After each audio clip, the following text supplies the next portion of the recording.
Mire Lazarov. 10% talent.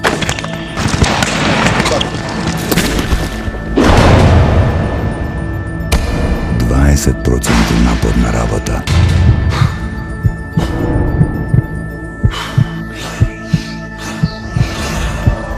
I 70% voda.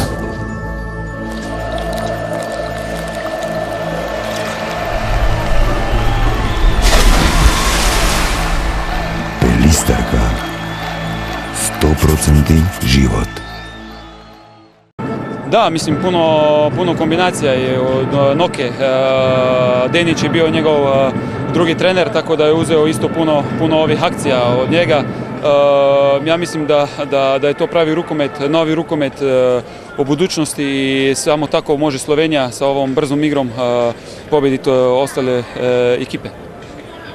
Kod nas u Makedoniji puno se priča da je glavni problem naše reprezentacije što nismo još prihvatili tu brzu igru, tranziciju, da smo negde stali na pola puta. Jeste gledali makedonsku reprezentaciju na posljednje evropskog prvenstva, igrali ste važnu utakmicu za 5. i 6. mesto.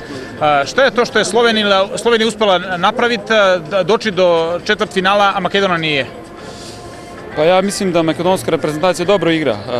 Sad je treba pogledati kakve igrače ima reprezentacija. Ako su brzi igrači, onda možeš igrati brzo. Ako nisu tako brzi, onda treba malo lakše igrati. Tako da ja mislim da dobro igrao specijalno u obrani.